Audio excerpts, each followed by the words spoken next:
Hi, my name is Brian with Havasu Turf Pros and Garitee Landscaping, and today I'm going to show you guys how to properly seam synthetic grass together. So if you look behind me here, we have several pieces that have seamed together and there are 0 seams, right? So right now we're going to go over here to Derek, who is working on a seam right now.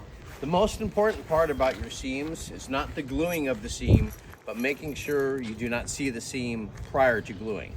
So right here, if you come straight down here, you'll notice that we have 2 pieces that are set aside right next to each other, right?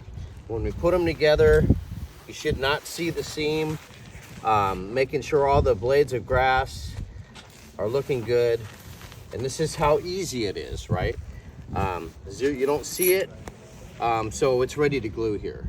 If you work up this line, it's not all ready. So a lot of it is really getting the turf, the 2 pieces ready. The most important thing is when you seam 2 pieces together is that you take, there's a ribbon that is right here.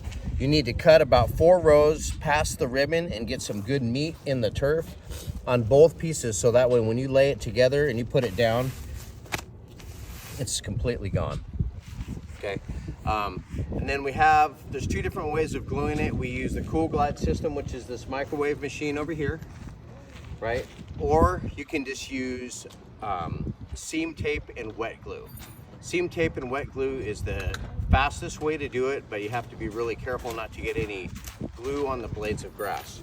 But really the most important part about the seaming is getting your 2 pieces lined up, and if you can see the seam, then your seam is not ready to be glued. But again, perfectly hidden seam right there, and it really has to do with removing the ribbons off each piece and 4 rows, right? So if we go over here, do we have a ribbon? Right here. So what I mean by that, of the ribbon in 4 rows, is this piece here. So you want to cut and remove 4 rows off of this piece. Now you got to be careful when you're measuring, and you're measuring 30 foot wide. Well, it's not going to be 30 foot wide. You're going to be more like 24/9 or 24/6, depending on how much turf you cut off. But when you take this ribbon off, now you have clean meat with no damaged blades, because these blades can be damaged from the roll from the factory and shipping, and it will, if you just cut just the ribbon off or just 1 row, your seam will still have a chance to fail. So always get good meat on the inner rows. All right, so it looks like we have the seam machine set up over here now.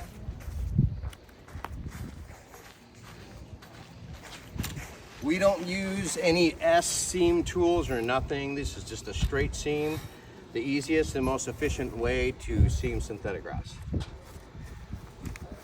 We like to use this system because you could unglue it after it's glued. You could reheat the glue. If there's something wrong, you can pull it back up and fix the problem and glue it down again. So right now, he has his seam tape underneath here, right? So if you look at the seam tape, there's an orange stripe. It goes right down the middle. We try to leave pretty much maybe a 1/16 inch of a gap between our rows. And because if you get your turf too tight, if you make the turf too tight, it'll cause like a mohawk effect, and that's because your turf is crammed too far together. Sometimes you have to pull it apart a little bit till that mohawk goes away and it looks nice. Now he's going to activate the machine. It takes about 5 to 6 seconds for it to heat the glue up. Boom, boom, boom. And then the light goes off on the machine. Then he moves it forward and does the same thing. Now when I'm doing this, I'm sitting here, I'm gluing it. I glue as far as my arm goes, and then I grab some nails, and then I nail down what I've glued, and then I move forward. So again, this is all technique that we've developed. Each person does it a little differently, but this is the system we use out here to seam and glue the turf, okay?